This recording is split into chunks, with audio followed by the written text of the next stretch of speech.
যে সালাত শুরু করার পূর্বে 9টা বেদাত করছে, তার একটা হলো জায়নামাজের দোয়া। অথচ রাসূল সাল্লাল্লাহু আলাইহি ওয়াসাল্লাম, সাহাবায়ে কেরাম, তাবেঈগণ কোথাও থেকে প্রমাণ নেই যে তারা জায়নামাজের দোয়া বলে কোনো দোয়া পড়েছেন। কথা বোঝেন না মনে হয়।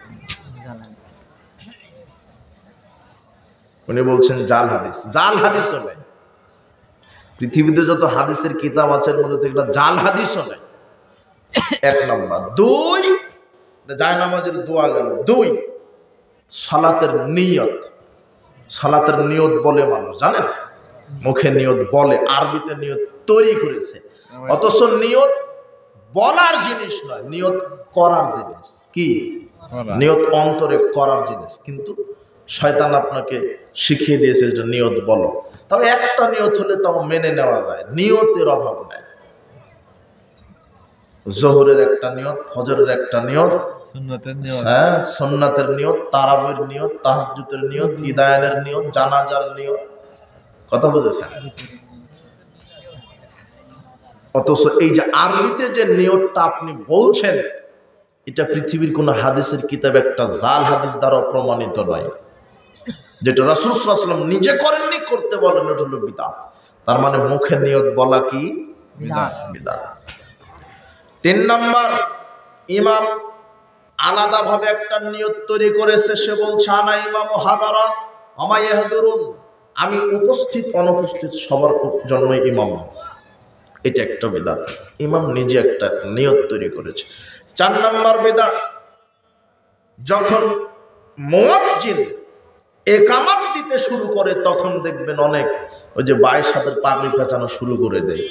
পাগড়ির ফজিলত তৈরি করেছে যে পাগড়ি পরে 1 রাকাত সালাত আদায় করা 70 রাকাতের সমান। অথচ পাগড়ি টুপির শরীয়তে খুঁজলে একটা ফজিলতের কোনো দলিল পাবেন না। যদিও পাগড়ি টুপি পরা এটা সুন্নতি লেবাস, সাহাবীরা খালি মাথাতে সালাত আদায় করেননি। এটা একটা ইসলামের লেবাস, পোশাক, যে মাথা ঢেকে সালাত আদায় করতে হবে। আপনার রুমাল হোক, পাগড়ি হোক, যেটা ক্যাপ বলছেন বা টুপি বলছেন, টুপি হোক, মাথা ঢেকে সালাত আদায় করতে হবে। কিন্তু খোলা মাঠে খোলা মাথায় সালাত আদায় করলে এত নেকি, আর টুপি পরে সালাত আদায় করলে এত নেকি, এরকম কোনো হাদিস পৃথিবীতে নাই। পাগড়ি টুপির কোনো ফজিলত নাই। তবে জরুরি, খালি মাথাতে আপনি সালাত আদায় করতে পারবেন না। সাহাবেরা খালি মাথায় করতেন না।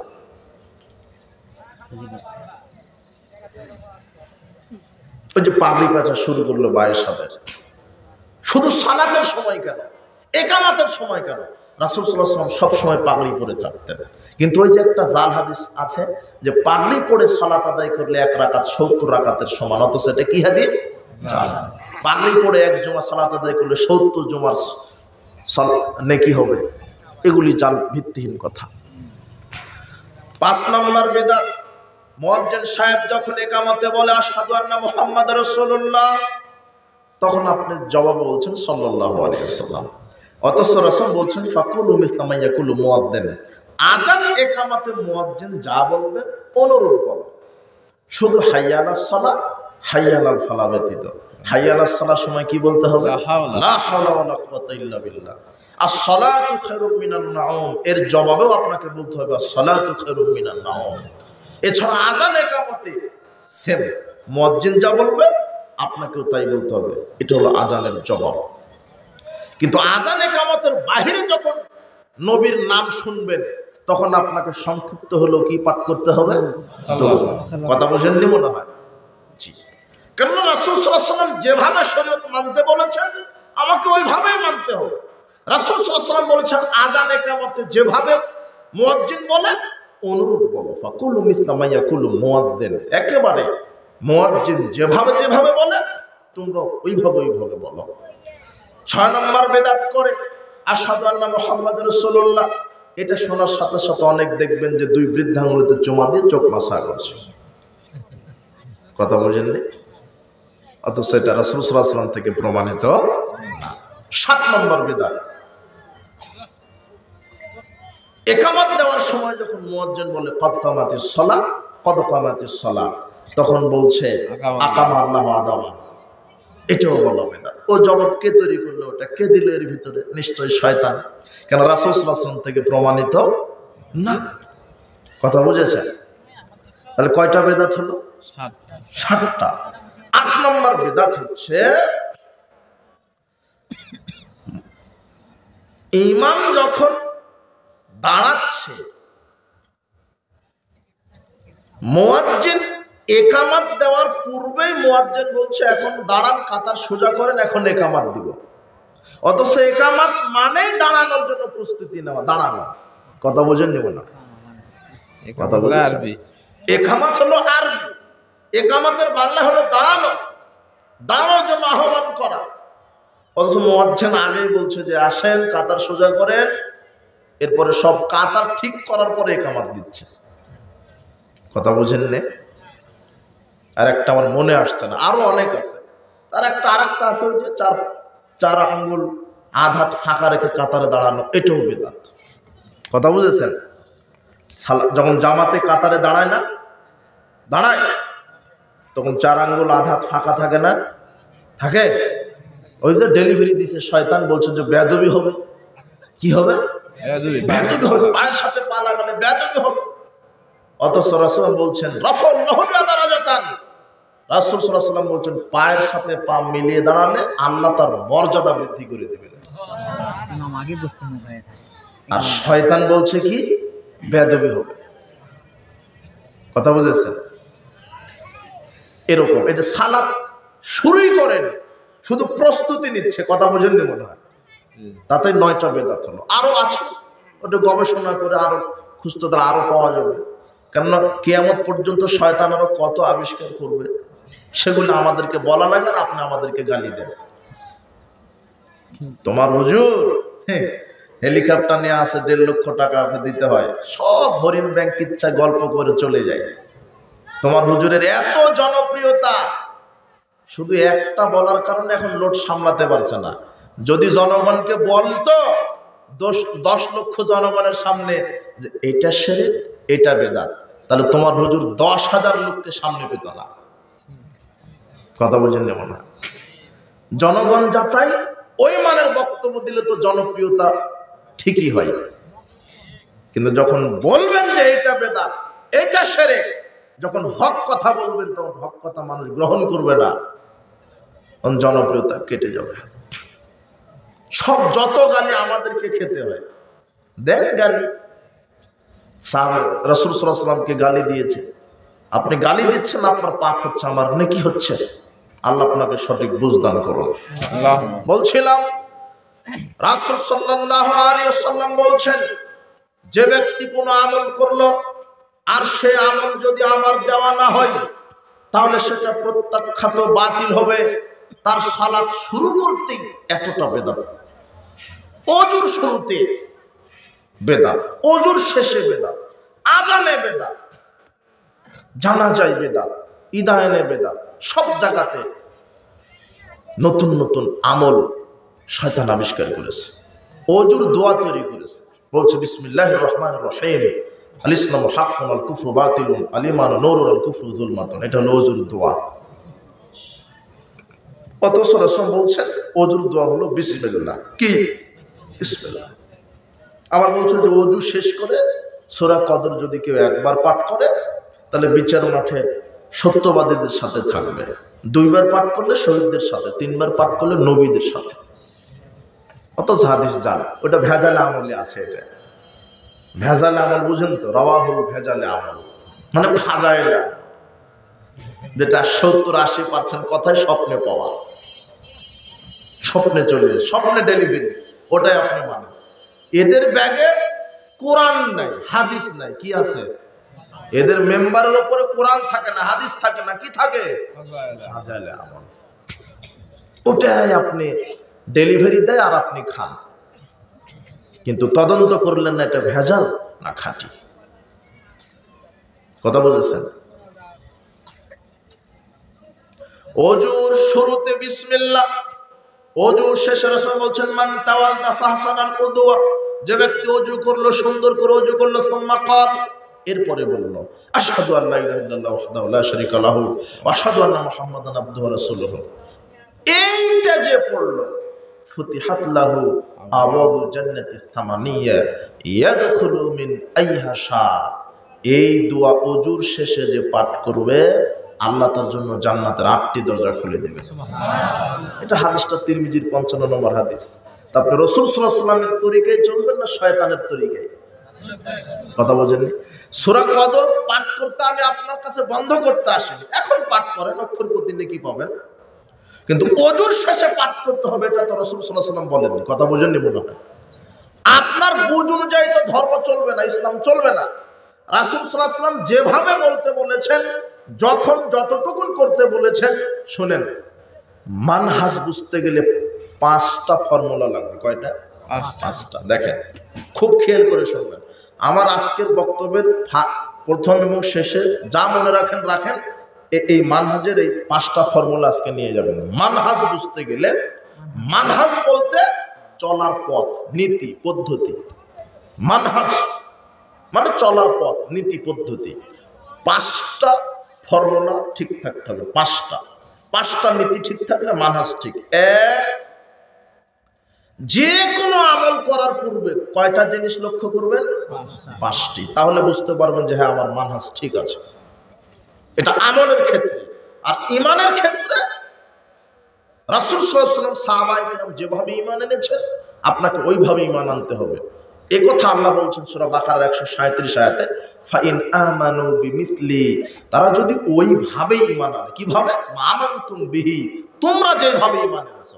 আল্লাহ আমাদের নবী মুহাম্মদ সাল্লাল্লাহু আলাইহি ওয়াসাল্লামকে বলছেন, মুহাম্মদ, সারা পৃথিবীর মানুষেরা যদি ওইভাবে ঈমান আনে। কিভাবে? যেমন তোমরা ঈমান এনেছো, অর্থাৎ তুমি তোমার সাহাবীগণ যেভাবে আকীদা বিশ্বাস স্থাপন করেছে, সারা পৃথিবীর সবাই যদি ওইভাবে ঈমান আনে, ফাকাদ ইহতাদাও, তাহলে আমি তাদেরকেও হেদায়েত দিয়ে দেব। তাহলে আমার ঈমান, আমার আকীদা, আমার বিশ্বাস কাদের মতো হতে হবে? রাসূল সাল্লাল্লাহু আলাইহি ওয়াসাল্লাম সাহাবীদের মতো।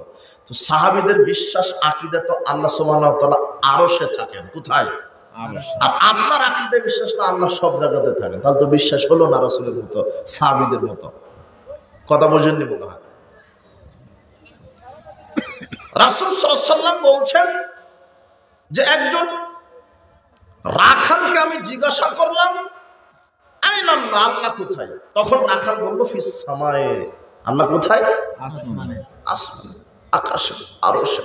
আর রহমান আলাল আরশি ইস্তাওয়া, রহমান কোথায় সমুন্নত হয়েছেন? আরশে। এটা হলো রাসূল সাল্লাল্লাহু আলাইহি ওয়াসাল্লামের আকীদা, সাহাবীদের আকীদা। রাসূল সাল্লাল্লাহু আলাইহি ওয়াসাল্লামের মাধ্যমে কোরআন মাজিদ স্প্রেড হলো, ছড়িয়ে পড়লো। আল্লাহ সুবহানাহু ওয়া তাআলা বলছেন, ওয়ামিন আয়াতি আন খালাকাকুম মিন তুরাব। রাসূল সাল্লাল্লাহু আলাইহি ওয়াসাল্লামকে আল্লাহ বলছেন, শোনো, আমার একটা নিদর্শন, তোমাদেরকে মাটি দিয়ে তৈরি করেছে। কি দিয়ে? মাটি দিয়ে। সূরা রুমের 20 নম্বর আয়াত। এই আয়াতটা নাজিল হলো কার উপরে? মুহাম্মদ সাল্লাল্লাহু আলাইহি ওয়াসাল্লামের উপরে। তার মানে আল্লাহ মুহাম্মদ সাল্লাল্লাহু আলাইহি ওয়াসাল্লামের উপরে আয়াত নাজিল করে বলছেন, আমার একটা নিদর্শন হলো তোমাদেরকে তৈরি করেছে কি দিয়ে? মাটি দিয়ে। তো তোমাদেরকে বলতে মুহাম্মদ বাদ, তাই না? আরে যার উপরে আয়াত নাজিল হলো ও যদি বাদ হয়, ঘটনা কি হলো? আল্লাহ বলছেন যে তোমাদেরকে আমি তৈরি করেছি কি দিয়ে? মাটি দিয়ে। এখন আপনি বলছেন না, মুহাম্মদকে বলা যাবে না মাটির তৈরি, বলতে হবে কিসের তৈরি? নূরের। আশ্চর্য কথা। আল্লাহ বলছেন, কুল ইন্নামা আনা বাশারুম মিসলুকুম, তুমি বলো আমি তোমাদের মতো একজন মানুষ, শুধু পার্থক্য আমার কাছে ওই আসে, তোমাদের কাছে আসে না। আকীদা বিশ্বাস রাসূল সাল্লাল্লাহু আলাইহি ওয়াসাল্লামের মতো হতে হবে, রাসূল সাল্লাল্লাহু আলাইহি ওয়াসাল্লামের মতো, সাহাবীদের মতো। কোরআন মাজিদ যেভাবে অবতীর্ণ হচ্ছে ওইভাবে আপনাকে মানতে হবে। আল্লাহ সুবহানাহু ওয়া তাআলা কোরআন মাজিদ তার আকারের কথা বলেছেন, তার পরিচয়ের কথা বলেছেন। আল্লাহ বলছেন, ইবলিস মা মানাকান তাসজুদা লিমা খালাকতু বিয়াদাইয়া, হে ইবলিস, আমি আল্লাহ যাকে আমার 2 হাত দিয়ে তৈরি করলাম তাকে সেজদা দিতে তোমাকে কে নিষেধ করলো? তাহলে আল্লাহর কয় হাত? আছে 2 হাত। মানে শয়তান বলছে যে এখানে হাত মানে কুদরতি হাত। নেন এবার, মানে শয়তান আছে, মানে ইবলিসের যে কিছু চালা আছে, আর আপনাকে ব্যাখ্যা দিচ্ছে কি যে হাত ঠিক আছে, কিন্তু এটা হাত বলা যাবে না, কি কুদরত বলতে হবে। আল্লাহ যে নিজে তার পরিচয় দিলেন, এর আল্লাহর সিফাতকে বিকৃত করলো। কথা বুঝেছেন? রাসূল সাল্লাল্লাহু আলাইহি ওয়াসাল্লাম সাহাবীদের আকীদা, আল্লাহর আকার আছে, আল্লাহর হাত আছে। কেমন? যার মতো সব, তার জন্য যেমন হাত শোভা পায় লাইসা কামিসলি শাইউন, কিন্তু বলা যাবে না আল্লাহর হাত অমুক প্রাণীর মতো, মানুষের মতো, এরকম কারোর সাথে তুলনা করা যাবে না। শুধু বিশ্বাস করতে হবে আল্লাহর হাত আছে, পা আছে, চেহারা আছে, চক্ষু আছে, এতটুকু যতটুকু আসছে কোরআনে ওইভাবে বিশ্বাস করতে হবে। কারণ এইভাবে বিশ্বাস করতেন সাহাবায়ে কেরাম। কারা? সাহাবীরা। আর আল্লাহ বলছেন ফাইন আমানু বিমিসলি, তোমাদের মতো যদি তারা ঈমান আনে, আমানতুম বিহি, যেমন তোমরা ঈমান এনেছো, যেমন তোমরা আমাকে বিশ্বাস করো, তোমরা আমার উপরে যেমন আকীদা স্থাপন করো, ফাকাদ ইহতাদাউ, তাহলে আমি তাদেরকেও হেদায়েত দান করব। তাহলে ঈমানটা হতে হবে কাদের মতো? সাহাবীদের মতো। আকীদা হতে হবে কাদের মতো? সাহাবীদের মতো। মানহাজ হতে হবে সাহাবীদের মতো। আর এই মানহাজটা ঠিক রাখতে যে কোনো আমল করার পূর্বে 5টা জিনিস লক্ষ্য রাখবেন। কয়টা? 5টা। এই 5টা যদি আপনি বুঝেন তাহলে আপনি সুন্নাহ বুঝতে পারবেন, বেদাত বুঝতে পারবেন, মানহাজ বুঝতে পারবেন। মানহাজের ফর্মুলা, সূত্রটা হলো 5টা। এক, যে কোনো আমল করার পূর্বে 1 নম্বর দেখবেন স্থান বা জায়গা। কি জায়গা? স্থান। আমি যে আমলটা করছি এই আমলটা সাহাবায়ে কেরাম কোন জায়গায় করেছেন, রাসূল সাল্লাল্লাহু আলাইহি ওয়াসাল্লাম কোন জায়গায় করতে বলেছেন, দেখেন। তাহলে জায়গা, আপনি হজের নিয়ত করেছেন, এখন হজ করতে কোথায় যেতে হবে? মক্কা, কাবা, আগ্রার তাজমহলে যাবে, তাই না? আর না হলে তো শয়তান ডেলিভারি দিয়েছে টঙ্গীতেই গেলে হয়। কোথায় গেলে হয়? টঙ্গীতে গেলেই হজ হয়। তোমার হুজুরকে জিজ্ঞাসা করছে মক্কা মদিনা থেকে টঙ্গীতে মানুষ আসে কেন? তখন তোমার হুজুর বলছে যে কাবা ঘরে 1 রাকাত সালাত আদায় করলে 1 লক্ষ গুণ নেকি হয়, আর টঙ্গীর মাঠে 1 রাকাত সালাত আদায় করলে 49 কোটি গুণ বেশি নেকি হয়। তো কোটির নিচে এদের হিসাবই নেই, কোটি আর কোটি। দাওয়াতে তাবলীগ একটা বই আছে বাংলাদেশে, একটু পড়াশোনা করবেন।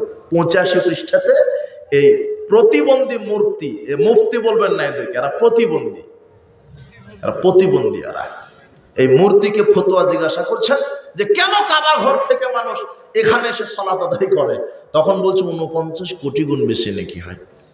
অথচ হজ করতে গিয়ে যদি আপনি শুধু কাবা ঘর তওয়াফ করে চলে আসেন তবু হজ হবে না। কাবা ঘর তওয়াফ করেছেন, সাফা মারওয়া সাই করেছেন, মুজদালিফায় রাত যাপন করেছেন, মিনায় গেছেন, কুরবানি করেছেন, মাথা মুন্ডন করেছেন, পাথর নিক্ষেপ করেছেন, সব ঠিক আছে, কিন্তু আপনি আরাফার মাঠে যাননি, আপনার হজের 1 পয়সাও কবুল হবে না। কথা বলছেন মনে হয়? 1 সেকেন্ডের জন্য হলো কোন মাটিতে পা দিতে হবে? আরাফার মাটিতে পা দিতে হবে। কাবা ঘরে গিয়ে তওয়াফ করলে হজ হবে না আরাফাতে না গেলে, আর শয়তান বলছে টঙ্গীতে গেলেই হবে। তাহলে স্থান, যে কোনো আমল করার পূর্বে দেখবেন যে ওই আমলটা রাসূল সাল্লাল্লাহু আলাইহি ওয়াসাল্লাম সাহাবায়ে কেরাম কোন জায়গায় করেছেন, ঠিক আছে না? এটা হলো মানহাজ। 2 নম্বর স্থান দেখলেন, এখন দেখবেন পরিমাণ। পরিমাণ, কথা বুঝেছেন?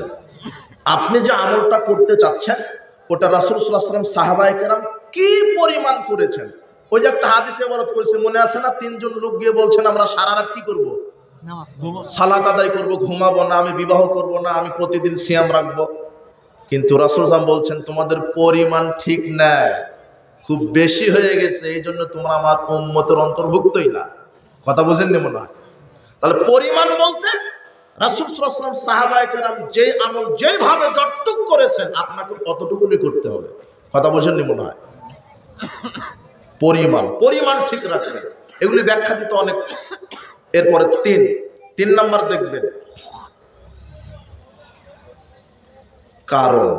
3 নম্বর কি? কারণ। কারণ আপনি যে আমলটা করছেন এটা রাসূল সাল্লাল্লাহু আলাইহি ওয়াসাল্লাম সাহাবায়ে কেরাম কি কারণে করেছেন। আমরা বলি না যে সম্মিলিত মোনাজাত বিদআত বলি না, অনেকে বলে না, যদি আপনাদের বগুড়াতে এটা নিয়ে খুব ঝামেলা এখন আছে। হ্যাঁ হ্যাঁ, এই জায়গা আরো বেশি, এই যে ভাই বললেন। তাহলে এখানে একটু ভালো করে শোনেন। কারণ আপনি যে আমলটা করবেন এটাই হলো মানহাজ। মানহাজ, মানহাজ যদি ঠিক না থাকে, আজকে আমরা দেখতে পাচ্ছি অনেক ব্যক্তির আকীদা ঠিক আছে কিন্তু মানহাজ ঠিক নেই। দেখেন আপনাকে বুঝাই, সম্মিলিত মোনাজাত বেদাত এটা ঢালাও ভাবে বলা যাবে না। সম্মিলিত মোনাজাতের দলিল আছে, নাই মানে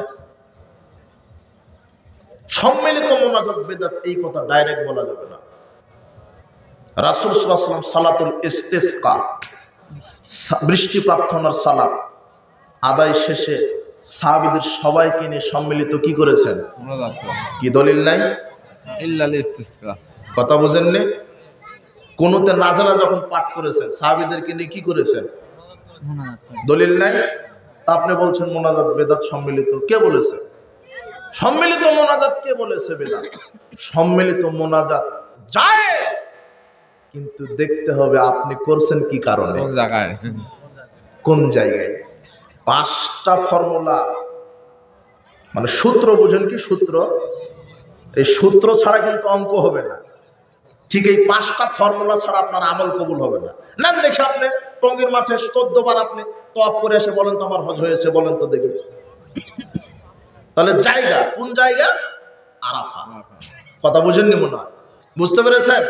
2 নম্বর কি বলেছে? পরিমাণ। সাহাবীগণ যে পরিমাণ আমল করেছেন আপনাকে ওই পরিমাণে করতে হবে, বেশি করা যাবে না। 3 নম্বর কারণ। কারণ সম্মিলিত মোনাজাত করবেন, রাসূল সাল্লাল্লাহু আলাইহি ওয়াসাল্লাম কোন জায়গায় কোন কারণে করেছেন আপনার ওই কারণটা ঠিক থাকতে হবে, ঠিক আছে না? বৃষ্টি প্রার্থনার জন্য করেছেন, আমরাও করব। কোনতে নাজেলাতে করেছেন, আমরাও করব। এখন যদি আমি বলি আসসালামু আলাইকুম ওয়া রাহমাতুল্লাহি ওয়া বারাকাতুহু, আসসালামু আলাইকুম ওয়া রাহমাতুল্লাহি ওয়া বারাকাতুহু, বিহাক্কে লা ইলাহা ইল্লাল্লাহ, এইটা আমাকে এখন দেখাতে হবে আপনার। কথা বুঝেন না? আমি তো সম্মিলিত মোনাজাত বন্ধ করতে আসিনি, আপনি করেন। কিন্তু রাসূল সাল্লাল্লাহু আলাইহি ওয়াসাল্লাম যেখানে যেই জায়গায় করেছেন, যেই কারণে করেছেন, আপনাকেও ওই জায়গায় ওই কারণে করতে হবে। কথা বুঝেননি? রাসূল সাল্লাল্লাহু আলাইহি ওয়াসাল্লাম 5 ওয়াক্ত ফরজ সালাতের পরে সবাইকে নিয়ে সম্মিলিত মোনাজাত করেন নি, আমরাও করব না। এটাই হলো মানহাজ। এটাই কি মানহাজ? প্রশ্ন হলো করেনি সেটা দেখা। হ্যাঁ, করেনি এটা দেখান, নিষেধের দলিল দেখান, করা যাবে না তার দলিল দেখান। আহা, কত মোটা হোশের মানুষ। এ যদি আমেরিকাতে গিয়ে হারিয়ে যায়, এ বলবে যে আমি বগুড়া গাবতলী যাব। কথা বুঝেছেন? বাংলাদেশ বলবে না। আমেরিকার লোক বাংলাদেশে চিনে কিনা সন্দেহ আছে কি? আমেরিকাতে গিয়ে যদি আপনি হারিয়ে যান, আপনি যদি বলেন আমি গাবতলী যাব, আপনি আসতে পারবেন কোনোদিন? কি বলা লাগবে? বাংলাদেশ। বাংলাদেশে যাব। চট্টগ্রামে গিয়ে যদি হারিয়ে যান তখন বলতে হবে আমি বগুড়া যাব, ঠিক আছে না? গাবতলীও চিনবে না। হ্যাঁ, বগুড়ার কোন একটা জেলাতে গিয়ে হারিয়ে গেলেন, আপনি আপনার নিজের জেলার নাম বলতে হবে, তাই কিনা? কিন্তু আপনি আমেরিকাতে গিয়ে যদি নিজের জেলার নাম বলেন হবে? তারা হলো মোটা হোশের লোক। আরে যদি দলিলই থাকতো তাহলে তো বেদাত হতো না। দলিল নাই বলেই তো বেদাত। কথা বুঝেননি মনে হয়? ফরজ সালাতের পরে সম্মিলিত মোনাজাত করা বিদআত, কেন? দলিল নেই তাই। দলিল থাকলে কি হতো? জায়েজ হতো। নিষেধের দলিল কোথায়? দেখ আমি কি দিয়ে বোঝাবো বলেন তো? আমি যদি বলি যে এই মাঠের মালিক আমি, এই যে মাঠ আপনারা বসে আছেন, এই যে জমির মালিক আমি, তখন কি চাইবেন আমার কাছ থেকে? তা আপনি এই নওগাঁ থেকে সেখানে এই মাঠ দাবি করছেন, দলিল দেখান, চাইবেন না? আচ্ছা, এটা নয় যুক্তিগত হলো যে হ্যাঁ আমি দাবি করছি তাহলে দলিল দেখাতে হবে। কিন্তু আমি যদি বলি যে এই মাঠের মালিক আমি না, তাও যদি আপনি বলেন আপনি যে না, তার দলিল দেখান, বুঝেননি মনে হয়? কথা বুঝলেন তো? ঘটনা হয়েছে ওরকম। ও বলছে যে করলে ক্ষতি কি, বোঝেননি কথা? আহা, তো রাসূল সাল্লাল্লাহু আলাইহি ওয়াসাল্লাম বুঝেননি যে সালাতের পরে কি করা লাগবে? তিনি কি আমল বলে যাননি আমাদেরকে? রাসূল সাল্লাল্লাহু বলছেন প্রত্যেক ফরজ সালাতের পরে সুবহানাল্লাহ 33 বার বলবে, আলহামদুলিল্লাহ 33 বার বলবে, আল্লাহু আকবার 34 বার বলবে। আল্লাহ তোমাদেরকে কবুল হজের নেকি লিখে দেবেন। তোমাদের পাপ যদি ফেনা, সমুদ্রের ফেনা তুল্য হয়, আল্লাহ তা ক্ষমা করবেন। আমল বলে যাননি, আপনি নতুন আমল যোগ করলেন কেন? কথা বোঝেননি মনে হয়? রাসূল বলছেন প্রত্যেক ফরজ সালাতের পর আয়াতুল কুরসি পাঠ করো। যে ব্যক্তি প্রত্যেক ফরজ সালাতের পর আয়াতুল কুরসি পাঠ করবে ও মারা গেলেই আল্লাহ তাকে জান্নাতে প্রবেশ করিয়ে দিবে। কি আমল নাই? তিনি বলছেন প্রত্যেক ফরজ সালাতের পরে ইখলাস ফালাক নাস একবার করে পাঠ করো, মাগরিব এবং ফজরের পরে 3 বার করে পাঠ করো। আমল নাই? এই আমলগুলি করেন যার দলিল নেই। আপনি অকারণে অযথা ইসলামের ভিতরে নতুন কিছু ঢোকাচ্ছেন। আপনি ওই হাদিসটাই বোঝেননি। রাসূল সাল্লাল্লাহু আলাইহি ওয়াসাল্লাম বলছেন যে ব্যক্তি কোনো আমল করলো আর ওই আমলটাতে যদি আমার নির্দেশনা না থাকে সেটা কি? বাতিল। আপনি ফরজ সালাতের পরে সম্মিলিত সবাইকে মোনাজাত করছেন, আরে আপনি করেন, আপনার গোটা সারা দেশের মানুষ করুক, বড় হুজুর করুক, আলখাল্লাওয়ালা, পাগড়িওয়ালা, জুব্বাওয়ালা, টুপিওয়ালা করুক, আপনি যত বড় ডিগ্রিধারী, আপনি ফরজ সালাতের পরে সম্মিলিত মোনাজাত করুন, যেই করুন, এমপি করুন, মন্ত্রী করুন, আপনি পড়ুন, যেই করুন, ওটা স্পষ্ট বেদাত হবে। ওটা কি হবে? বেদাত, স্পষ্ট বেদাত। যেটা রাসূল সাল্লাল্লাহু আলাইহি ওয়াসাল্লাম করেননি সেটা করাটাই হলো বেদাত। বলেন না এভাবে জাতির সামনে। কারণ দেখতে হবে। কথা বুঝেছেন? কি কারণে রাসূল সাল্লাল্লাহু আলাইহি ওয়াসাল্লাম করেছেন? সম্মিলিত মোনাজাত বেদাত নয়, তাহলে তো সালাতুল ইস্তিসকা ওটাও তো বেদাত হয়ে যাবে। কথা বুঝেননি? কোনোতে না জানায় সবাই বলছে ওটাও তো বেদাত হবে। কিন্তু বিবাহ বৈঠকের শেষে, জানাজার শেষে, দাফনের শেষে, সভা সমিতি তাফসীর মাহফিল শেষে, সালাত 5 ওয়াক্ত শেষে সবাইকে নিয়ে সম্মিলিত মোনাজাত করা বিদআত। কেন? রাসূল সাল্লাল্লাহু আলাইহি ওয়াসাল্লাম থেকে এটা প্রমাণিত।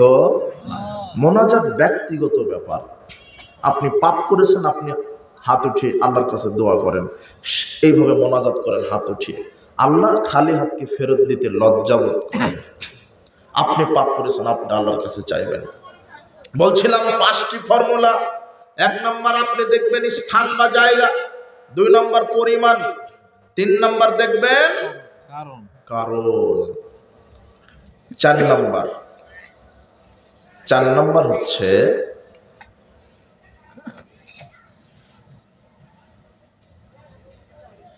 পদ্ধতি। কি পদ্ধতি? 4 নম্বর হচ্ছে কি পদ্ধতি। এইবার আমি একটা কথা আপনাকে বলি, দলিল থাকার পরও এই আমল করা বেদাত হবে যদি পদ্ধতি ঠিক না থাকে। কথা বুঝেন নেব না? তাসবিহ পাঠ করার দলিল তো আছে, কিন্তু আপনি মেরে দিলেন মেশিন দিয়ে, তসবিহ দানা দিয়ে, তাই না? কথা বুঝেছেন? কি 33 বার সুবহানাল্লাহ বলো, 33 বার আলহামদুলিল্লাহ বলো, 34 বার আল্লাহু আকবার বলো, দলিল নাই। কিন্তু আপনি মেরে দিলেন কি দিয়ে? মেশিনও আছে, হ্যাঁ, কিন্তু পদ্ধতিটা কি? ডান হাতের আঙ্গুলে। কথা বুঝেছেন?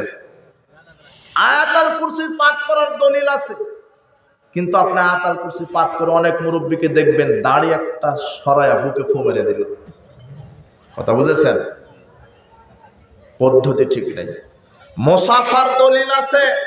রাসূল বলছেন কোন 2 জন মুসলিম যদি মুসাফা করে সালাম বিনিময় করে, তাদের হাত পৃথক হওয়ার পূর্বে আল্লাহ তাদের বিগত সব পাপ ক্ষমা করে দেন।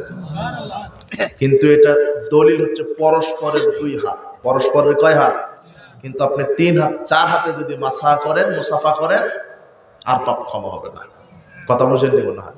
মুসাফার দলিল আছে, কিন্তু কয় হাত? পরস্পরের 2 হাত, কিন্তু আপনি মেরে দিলেন কয় হাত? 3 হাত, 4 হাত, আবার বুকে মারে একটা, আবার সময় খায়। কথা বুঝেননি? বুঝতে পারলেন? পদ্ধতি কার পদ্ধতিতে? রাসূল সাল্লাল্লাহু আলাইহি পদ্ধতিতে। যে কোনো আমল করবেন, ওই আমলটা সাহাবীরা কার পদ্ধতিতে করেছেন, কোন পদ্ধতিতে করেছেন, আপনাকে ওই পদ্ধতিতেই করতে হবে। কথা বুঝেছেন? এই 5টার উদাহরণ দিতে অনেক নিয়ে আসা যাবে। এরপরে 5 নম্বর হচ্ছে সময়। 5 নম্বর কি? সময়। আপনি জোহরের সালাত এশার সাথে পড়ে নেবেন, হবে না? কেন পড়ছেন তো আপনি? 17 রাকাত ফরজ সালাত পড়লেই হলো, কিন্তু সময় কে নির্ধারণ করে দিয়েছে? আল্লাহ। আপনি বগুড়া গাবতলী বাজার থেকে 12 লক্ষ টাকা দিয়ে গরু কিনে এনেছেন, বিশাল গরু, কুরবানি দিবেন, কিন্তু এসে বলছেন মৌলানা সাহেব আমার গরু হচ্ছে বগুড়ার মধ্যে সবচাইতে দামি গরু, বেশি দামের গরু, কাজেই সালাত আদায়ের আগেই তুমি কুরবানি করে দাও, তো পরে সময় পাওয়া যাবে না। হবে না? কি বলেন হবে না? এত টাকা দামের গরু, সময় ঠিক হ্যাঁ পদ্ধতিও ঠিক আছে। কুরবানি দিতে হবে, আল্লাহু আকবার বলে। আল্লাহ বিসমিল্লাহ আল্লাহু আকবার বলে দিবে। হ্যাঁ সময়টা কি? সালাতের পরে। ও মারা দিছে কখন? আগে বাবা মরা পর্যন্ত কুরবানি দিলে কুরবানি হবে? বুঝেননি মনে হয়। তাহলে যে কোনো আমল করতে কয়টা সূত্র দরকার? 5টা। আপনাকে আপনার মোনাজাত আমি বন্ধ করতে নিষেধ করিনি, সম্মিলিত করেন। কোথায় করবেন? ইস্তেসকার সালাতে, কোনোতে নাজেলাতে। কথা বুঝেননি মনে হয়। কোন কারণে? ওই যে জুমার দিনে 2 আজান বেদাত বলেছি আমি, তাই এমন লেগে গেল আমার পিছনে যে 2 আজান তো উসমান দিয়েছে, তো ওকে এখন মানহাজ বোঝাতে হবে, ওকে ক্লাসে ডেকে বোঝাতে হবে মানহাজ বলছে। উসমানের দলিল দেয়, কিন্তু উসমান যেই মানহাজে দিয়েছে ওইভাবে দেয় না। কথা বুঝেননি মনে হয়। ওসমান রাদিয়াল্লাহু আনহু 2 আজান দিয়েছেন, হাদিস তো বুখারী মুসলিমের হাদিস, কিন্তু প্রথম আজান উসমান রাদিয়াল্লাহু আনহু দিয়েছেন কোথায়? জাওরা বাজারে। আর আপনি মাইরা দিলেন দুটাই মসজিদে। তো গাঁজা খাওয়ার তো একটা লিমিট আছে। ও ভিতরে দিক আর ছাদে দিক। প্রথম আজান ওসমান রাদিয়াল্লাহু আনহু কোথায় দিয়েছেন? বাজারে। কারণটা কি ছিল? আমি বললাম যে 5টা সূত্র লাগবে আমল করতে। কয়টা? 5টা। এই 5টা সূত্রের মধ্যে আপনি সব ফেলতে পারবেন। কথা বুঝেননি? আমার জ্ঞানের অভাবে আমি আপনাকে বুঝাই যেতে পারলাম না। এই 5টা সূত্রের মধ্যে আপনি সব ফেলতে পারবেন, সব আমল ফেলতে পারবেন। কারণ আপনি যে আমলটা করছেন ওটা রাসূল সাহাবায়ে কেরাম কোন কারণে করেছেন? কোন জায়গায় আপনি উসমান রাদিয়াল্লাহু আনহু দলিল দিলেন, বলছে সুন্নাতুল খুলাফা রাশিদিন আল মাহদিয়িন, দলিল মেরে দিল। বলছে এই যে আল্লাহ 4 খলিফার সুন্নাহ মানতে বলেছেন, দলিল দিচ্ছে। এই যে 4 খলিফার সুন্নাহ মানতে বলেছেন, তাহলে উসমানের সুন্নাহ তো 2 আজান দাও, তাই আমরা 2 আজান দিই। কিন্তু বেকুব, উসমান 2 আজান তো মসজিদে দেয়। এটাই হলো মানহাজ। সাহাবায়ে কেরাম যেই কারণে, যেই সময়, যেই জায়গায় দিয়েছে, আপনাকে ওই সময়, ওই কারণে, ওই জায়গাতেই আমল করতে হবে। কথা বুঝেছেন? এখানেও জায়গা, স্থান আছে। কিন্তু ওসমান রাজুর প্রথম আজান কোন জায়গায় দিয়েছেন? বাজারে। কি কারণে? ওই সময় না মাইক ছিল, না ঘড়ি ছিল, বাজারে মানুষ বেচা কিনে নিয়ে ব্যস্ত ছিল। তাই তিনি বললেন ওখানে গিয়ে একটা আজান আহ্বান করে আসো, যাতে মানুষ বুঝতে পারে এখন কিসের সময় হয়েছে, জুমার নামাজ। কথা বুঝেননি মনে হয়? তো এখন ওই কারণ আছে। এখন তো এক মাইক আজান দিলে গোটা বগুড়া আজান দেওয়া সম্ভব। কথা বুঝেননি মনে হয়? আর তাও দেন 2 আজান, নিষেধ নাই তো। উসমানের আজানই দেন। কোথায় দেবেন? প্রথমটা বাজারে। উসমান রাদিয়াল্লাহু আনহু তিনিও আজান মসজিদে কয়টা দিয়েছেন? একটা। মসজিদে আজান দিলে একটাই দেওয়া লাগবে। এই জন্য আমি শক্তভাবে বলেছি মসজিদে 2 আজান দেওয়া বিদআত। কথা বুঝেছেন? ভালো করে মনে রাখেন। খালি এখানে কেটে দিলে ছেড়ে শেষ। হ্যাঁ, ছেড়ে দিল। ওই যে আমার ভাই বলে যে হলো ইউটিউবার না, ইউটিউবার। তো তাই বলে এদেরকে দোষ দিচ্ছি না। এই আমাদের ভিডিও কিছু কুচক্রী আছে, তারা কাটে কেটে সংক্ষিপ্ত করে জাতিকে প্রশ্নবিদ্ধ করার জন্য হ্যাঁ ওটুক ছেড়ে দেয়, কিন্তু পরিপূর্ণ বক্তব্য ছাড়ে না। আল্লাহ এদেরকে হেদায়েত দান করুন। কিন্তু অনেক এই যে আমাদের বক্তব্যগুলি রেকর্ডিং করে, অডিও করে, ভিডিও করে, আজকে আপনারা কয়জন লোক শুনছেন? এই মিডিয়ার মাধ্যমে লক্ষ লক্ষ মানুষ আমাদের বক্তব্য শুনতে পায়। আলহামদুলিল্লাহ, সই আকীদা মানুষের দাওয়াত পৌঁছে যাচ্ছে। তো কাজেই বেদাতি আমল থেকে বিরত থাকবে। কথা বুঝেছেন?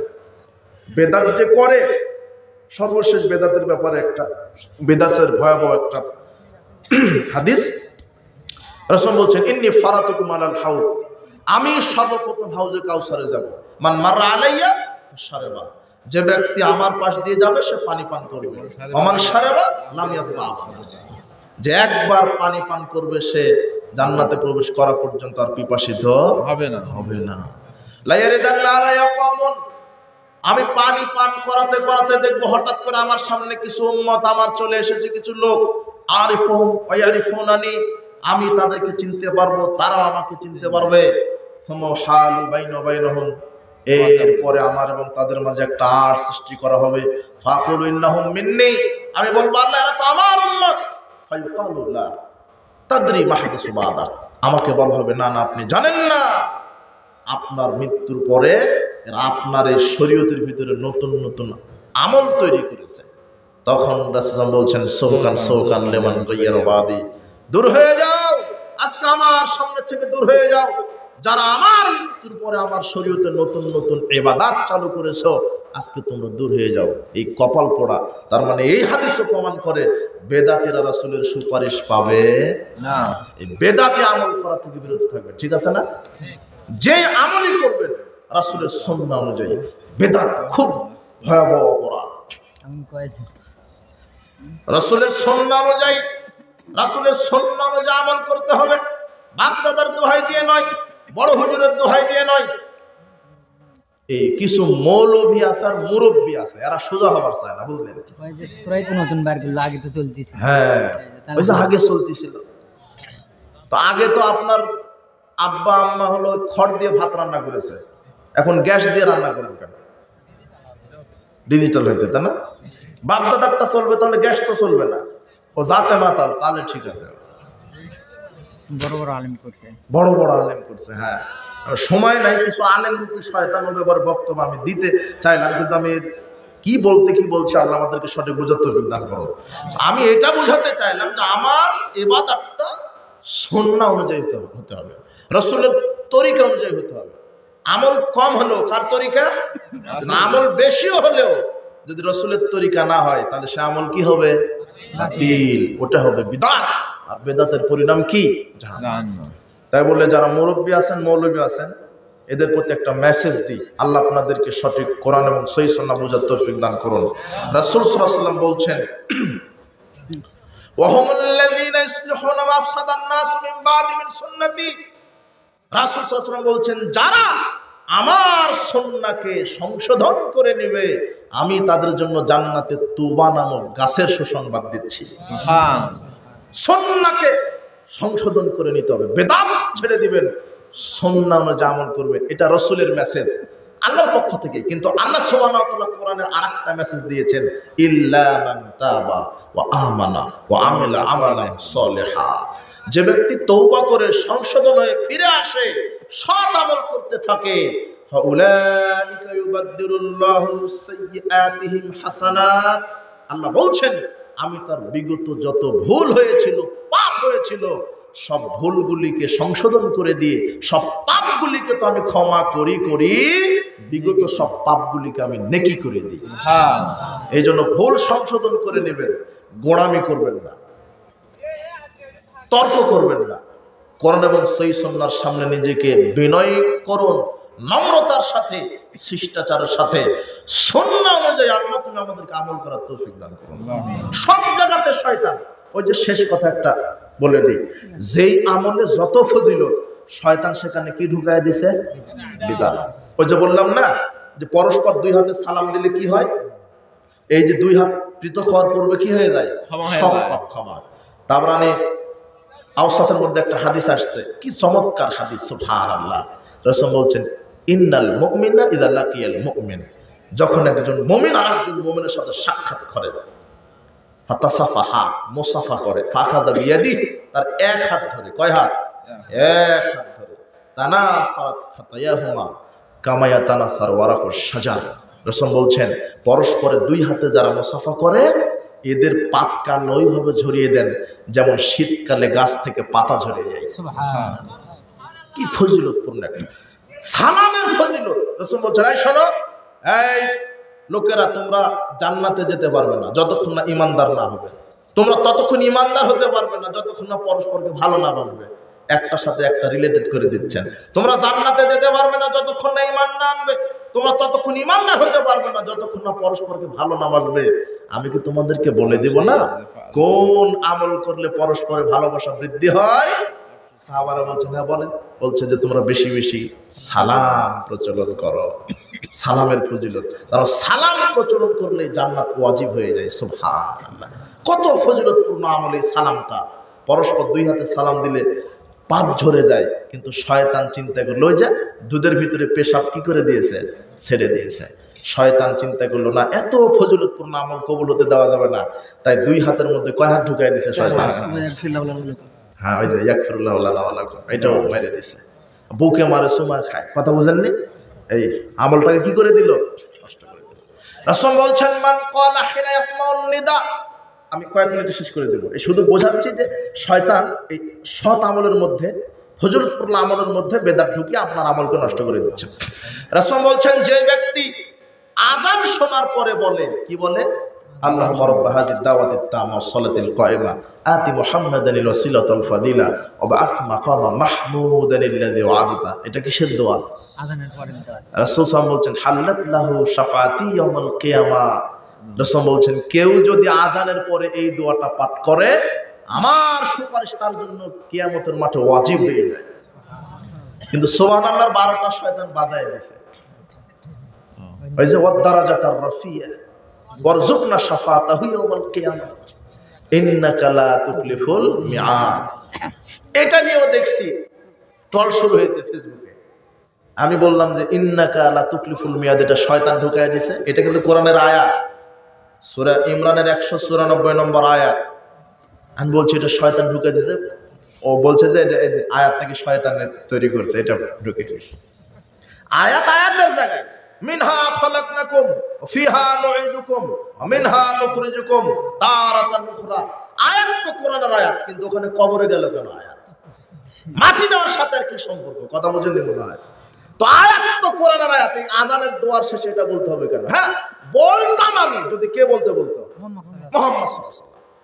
দলিল যদি থাকতো, শোনেন, কান খাড়া করে শোনেন, দলিলের উপরে আল হাদিস সমাজ বাংলাদেশের সারা পৃথিবীতে এদের সংখ্যাগরিষ্ঠতা নেই, শক্তি নাই, অর্থ নাই, তবে আল্লাহে আল্লাহর কসম আমাদের দলিলের জোর আছে। আলহামদুলিল্লাহ, দলিলের উপর আমরা কায়েম আছি। শোনেন, ইবলিশও যদি কোনো কথা বলে আর সেটা যদি রাসূল সাল্লাল্লাহু আলাইহি ওয়াসাল্লাম থেকে দলিলে প্রমাণিত হয়, আমরা মেনে নিতে রাজি। দেখবেন রাসূল সাল্লাল্লাহু আলাইহি ওয়াসাল্লাম বলছেন, এই আবু হুরায়রা এই খেজুরগুলি পাহারা দাও, এই যে জাকাতের খেজুর পাহারা দাও, চোর যেন না খেতে পারে। প্রথম রাত্রে ইবলিশ এসেছে খেজুর চুরি করতে, আবু হুরায়রা ধরে ফেলেছেন। এখন ইবলিশ বলছে না না আমাকে ছেড়ে দাও, আর আসবো না। আবু হুরায়রা চিনতে পারেনি, চিনতে পারলে তো হতোই। তো আবু হুরায়রা তো সব সাহাবীদের মধ্যে সবচেয়ে নরম হৃদয়ের মানুষ ছিলেন একজন। আবু হুরায়রা ছেড়ে দিয়েছেন। দ্বিতীয় রাত্রে আসছে, একটা অজুহাত দেখাচ্ছেন, বলছে যে আমার স্ত্রী আমার পরিবার না খেয়ে আছে, আর আসবো না, ছেড়ে দিয়েছে। তৃতীয় রাত্রে আসছেন, এইবার আবু হুরায়রা বলছেন আজকে ছাড়বো না। তখন বলছে আমি তোমাকে একটা আমল শিখাই দিই, তাহলে আর আমি আসবো না। কি? ঘুমানোর শুরুতে এই আয়াতুল কুরসি পাঠ করবা। কথা বুঝেননি? এই আমলটা আবু হুরায়রাকে কে শিখাইয়া দিল? ইবলিশ। সকালে আবু হুরায়রা বলছেন, ইয়া রাসূলুল্লাহ আমাকে তো এরকম ঘটনা। আহা, তুমি চিনতে পারোনি? ওটা তো ইবলিশ, ও তোমাকে যেটা শিখিয়েছে সেটা সত্য। শোনেন, ইবলিশ শয়তানও যদি কোনো কথা বলে, সেটা যদি রাসূল সাল্লাল্লাহু আলাইহি ওয়াসাল্লাম থেকে দলিলে প্রমাণিত হয়, আমরা আহলে হাদিস আমরা গ্রহণ করতে অবশ্যই রাজি, অবশ্যই রাজি। কিন্তু রাসূল সাল্লাল্লাহু আলাইহি ওয়াসাল্লাম থেকে যেটা প্রমাণিত নয়, আপনার হুজুর যত বড়ই হুজুর হোক, আল খাল্লা পাগড়িওয়ালা হোক, সেটা যদি রাসূল সাল্লাল্লাহু আলাইহি ওয়াসাল্লাম থেকে প্রমাণিত না হয়, আমরা সেটা মানতে রাজি। কথা বুঝেছেন? দলিলে কথা বলবে। তো বলছিলাম যে আমলের যত ফজিলত, সেখানে কি শয়তান বেদাত তৈরি করে দিয়েছে। ইন্নাকা লা তুখলিফুল মিয়াদ, কোরআনের আয়াত ঠিক আছে, কিন্তু আযানের পরে এটা আমার নবী আমাকে বলতে বলেন নি, আমি বলবো না। 614 নম্বর হাদিস সহিহ বুখারীর, আযানের দোয়া এতটুকুন বলতে বলেছেন, আমি এতটুকুনি বলবো বাস। আমাকে কেন বর্ধিত করে বেশি করে বলতে হবে? জি না। জানাজার সালাত আদায় করলে আল্লাহ নবী বলছেন, কেউ যদি জানাজার সালাত আদায় করে 1 উহুদ পাহাড় সমান নেকি। জানাজার পরে কেউ যদি দাফনের শরীক হয় 2 উহুদ পাহাড় সমান নেকি। কিন্তু শয়তান চিন্তা করছে একে 1 উহুদও দেওয়া যাবে না, দাফন করার পরে দড়ি পাকানো শুরু। কথা বুঝেন নি মনে গেছে? এই গেছে। তারপরে বলছে ইফতারের সময় বসেছে, 1.5 মিনিট বাকি আছে, 1.5 মিনিট। দেখবেন কোন একটা শয়তান কর্নার থেকে বলবে, হুজুর একটু মেরে দেন। কথা বুঝেন নি মনে হয়? কথা বুঝেন কিছু? নিতে পারবেন না, এগুলো কথা নেওয়া লাগবে না। যেদিন বুঝবেন আল্লাহ আপনাকে সঠিক বুঝদান করবেন। এই বিদআতি আমল থেকে বিরত থাকবেন সব জায়গাতে। এই বিদআতি আমলগুলি ঢুকিয়ে দিয়েছে, সাবধান। জুমার দিনে 80 বার দরুদ পড়লে 80 বছরের পাপ ক্ষমা। এটাও রাহুল ভেজালে আমল, ওই ভেজালে আমলে আছে এটা। তখন বলছে তার যদি 80 বছরের পাপ না থাকে তাহলে তার পিতামাতার 80 বছরের পাপ ক্ষমা। এরপরে বলছে তার পিতামাতার যদি 80 বছরের পাপ না থাকে, বলছে সারা পৃথিবীর সব মুসলমানের 80 বছরের পাপ ক্ষমা। আপনি এসে এই যে বগুড়া হোটেলে গাঁজা খাবেন আর আমি 80 বার দরুদ পড়বো, আপনার গাঁজার পাপ ক্ষমা। কথা বুঝেন নিব না? কি ফতুয়া ডেলিভারি! ওই যে স্বপ্নে পাওয়া, স্বপ্নে ডেলিভারি দিয়ে দিছে। সাবধান, এরা নারী পুরুষের সালাতকে পার্থক্য করেছে। বলছে নারী বুকের উপরে হাত বেঁধে সালাত আদায় করবে, পুরুষ নাভির নিচে হাত বেঁধে সালাত আদায় করবে। অথচ পৃথিবীর ইতিহাসে একটা জাল দলিল নেই। কথা বুঝেছেন? সব জায়গাতে বেদাতি আমলগুলি চালু আছে, বেদাত দিয়ে ভরপুর। কোরআন তেলাওয়াত শেষ করে দয়া খাতমুল কোরআন তেলাওয়াত করছে যার কোনো দলিল নাই। কোরআন তেলাওয়াত শেষ করে বলছে সাদাকাল্লাহুল আযীম, যার কোনো দলিল নাই। গতকালকে কুমিল্লায় এক শয়তান আমাকে বক্তব্য শেষ করে আমি গেছি, এক বাসায় উঠছি, ধরছে কয়েকজন লোক নিয়ে আমার ধরছে, হুজুরের অর্থ বলেন। আমাকে বলছে যে সাদাকাল্লাহুল আযীম আপনি যে বললেন বেদাত, এর অর্থ বলেন। তাই বললাম সাদাকাল্লাহুল আযীমের অর্থ হলো মহান আল্লাহর কথা সত্য। তখন ভাই তাহলে আল্লাহর কথা সত্য না? সাদাকাল্লাহুল আযীম এর বাংলা হলো মহান আল্লাহর কথা কি সত্য।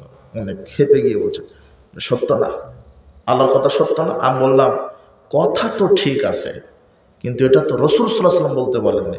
রাসূল সাল্লাল্লাহু আলাইহি ওয়াসাল্লাম বলেছেন কোরআন তেলাওয়াত শেষ করে এটা বলবে কি সুবহানাকা আল্লাহুম্মা বিহামদিকা আশহাদু আল্লা ইলাহা ইল্লা আনতা আস্তাগফিরুকা ওয়া আতুবু ইলাইক। এখন আমি যদি আপনাকে বলি যে পেশাব পায়খানা ঢোকার সময়তে বিসমিল্লাহ আল্লাহুম্মা ইন্না আউযু বিকা মিনাল খুবসি ওয়াল খাবায়েস, এটা ভালো না। এটা পড়ে এই দোয়াটা পাঠ করে পেশাব পায়খানায় ঢুকলে এক নেকি হবে, এরকম কোরআন হাদিসে নাই। কিন্তু সূরা ইখলাস যদি 3 বার পড়ি কোরআন খতমের নেকি হবে, এই দলিল আছে। কাজেই আমি টয়লেটে ঢুকবো সূরা ইখলাস 3 বার পাঠ করে। কথা বুঝেন নিব না? ধর্ম তো আর আমার বুঝ অনুযায়ী চলবে না, ধর্ম একজন মানুষের বুঝ অনুযায়ী চলবে। তার নাম কি? মুহাম্মদ সাল্লাল্লাহু আলাইহি ওয়াসাল্লাম। আমি মোজা মাসা করব, মোজার নিচে মাসা করব, উপরে কেন করি? ময়লা ভরে কোথায়? নিচে। আর রাসূল সাল্লাল্লাহু আলাইহি ওয়াসাল্লাম বলছেন কোথায় মাসা করব? উপরে। আমার বুঝ অনুযায়ী নিচে করাই ভালো, তাহলে নিচে মারবেন। পেশাব অজু ভাঙে কি কারণে? ভাই প্রস্রাব পায়খানা ভাই। প্রস্রাব পায়খানা। আর আপনি অজু করার সময় ধন কি মুখ হাত হলো? ভাঙে কি কারণ আর আপনি ধন কি? মানে আমার বুঝ, কথা বুঝেননি? এখানে আমার বুঝের 5 পয়সা মূল্য নাই। রাসূল সাল্লাল্লাহু আলাইহি ওয়াসাল্লাম যেভাবে বলেছেন আমাকে ওইভাবে করতে হবে। বলছে সাদাকাল্লাহুল আযীম, এটা বলা ভালোই তো, এটা বলা ভালোই তো, এটা ভালো কথা। তো ভালো হলেই তো সব কথা সব জায়গাতে লাগানো যাবে না। আমি যদি আপনাকে বলি আপনার কাছে মা ডাক ভালো না বউ ডাক ভালো, আপনি তো অবশ্যই বলবেন মা ডাক ভালো। তা আমি বলবো যে তাহলে এখন থেকে বউকে মা ডাকো। কথা বুঝেন নিও না? মানে যুক্তি তো এটা চলবে না। মা ডাক ভালো, তাহলে বউকে কি ডাকবেন? মা কিন্তু ভালো যতই হোক বউকে বউ, মাকে তো সাদাকাল্লাহুল আযীম যতই ভালো হোক, রাসূল সাল্লাল্লাহু আলাইহি ওয়াসাল্লাম যা বলেছেন ওটাই সাদাকাল্লাহুল আযীম তুমি বলো। আর কাবা ঘরের ইমামও যদি বলে তবুও বেদাত হবে, তবুও কি হবে? বিদআত হবে। রাসূল সাল্লাল্লাহু আলাইহি ওয়াসাল্লাম বলতে বলেননি। আল্লাহ আমাদেরকে আকীদা মানহাজটা বোঝার তৌফিক দান করুন। আল্লাহ বলছিলাম এইভাবে সমাজে অনেক আমল, এই শয়তান বেদাতে আমলগুলি সমাজে ঢুকিয়ে দিয়েছেন। কাজেই বেদাতে আমল থেকে বিরত থাকবেন। আল্লাহ সুবহানাহু ওয়া তাআলা আমাদেরকে সুন্নাহ অনুযায়ী আমল করার তৌফিক দান করুন।